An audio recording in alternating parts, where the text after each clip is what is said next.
Hey, what's up YouTube? It's Frayed Hero here, and I'm going to deck profile my Curse Dragon deck list.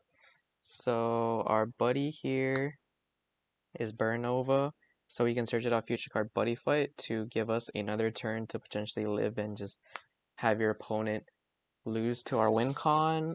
And this deck is definitely not a deck you want to play against friends if you want to keep them friends, haha.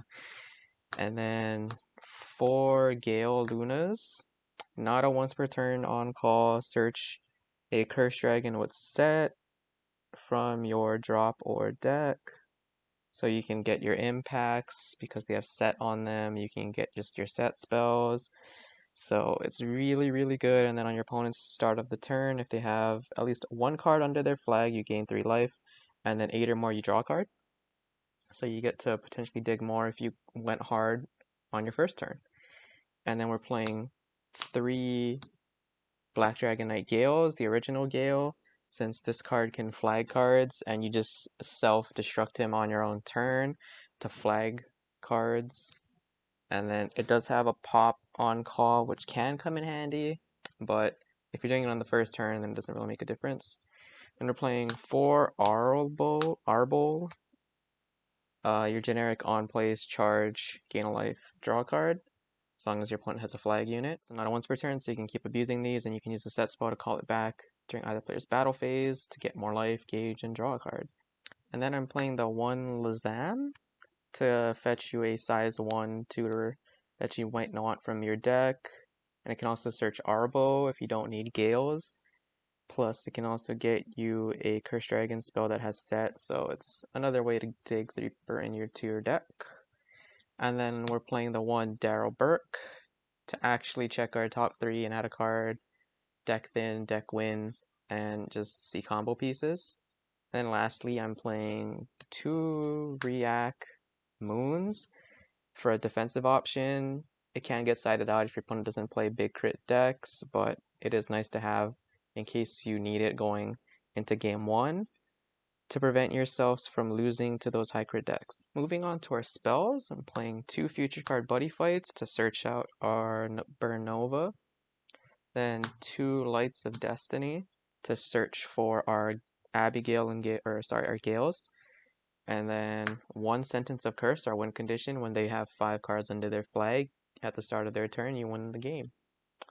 I'm playing 2 Curse Fields. You could cut this to 1, but the amount of times I want to see this card is almost every time, and I do see it in my gauge more often than not, and taking it out of my gauge is not very easy to do.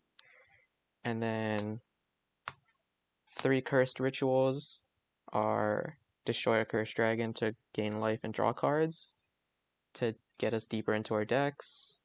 And we're playing 2 Cursed Lights to give ourselves usually more gauge, but it can also give yourself more life. And it just pops your Gale so you can flag more cards. 2 for the futures to potentially get cards out of our gauge. Unfortunately, since we don't play Abigail, we can't get the full effect, but we can still add a monster from our gauge, which is fine. And then we're playing 200 Demon Sorcery Death Sacrifice, so we can blow up our boards, mostly blowing up our Gales to trigger its skill, and then just being able to draw cards to dig deeper into the combo is also very good. 2 Double Stigmas, more Gale popping cards, but also gets you Gauge, which this deck can burn through quite a lot quite quickly. And then 3 Curse Grips. It can trigger our Gales because it can pop Curse Dragon, but also it can disrupt your opponent on your opponent's turn. So it does have its actual merits there, and it does have the ability to put cards into their flag instead of destroying them if there are 6 or more cards under their flag already when you cast it. And then I'm playing 1 Utteration just in case to fetch stuff out of drop zone and gives ourselves more gauge and life. Then the 1 Disaster Palace to draw a card and stand our item, which is kind of relevant because our item is not a once per turn. And then our defensive spells, 2 Grace of the Sun Deities, and 2 Buddy Block. Pretty self-explanatory cards. You can side in or out these cards depending on your matchup. And then we're playing our 4 items because it protects our Curse Dragons, plus it flags cards and lets us draw cards too. And then I'm playing 3 of the impacts, which at the end of your turn make your opponent flag 2, and if you have Cursed Dragon monsters on your field, it reduces incoming damage by 1 so long as the monster's still on your field when you would take damage. So it would have to attack your sides first if they wanted to get full damage out of you. And then you have a bunch of defensive cards like Buddy Block and even the Burn Nova to give yourself another turn to hopefully just win the game on their next turn. And that's the entire deck profile. If you guys have any questions, comments, concerns, other deck tech choices or anything, leave it down in the comments down below. If you like the deck profile, please give it a like and subscribe if you haven't already, and I'll catch you guys in the next video.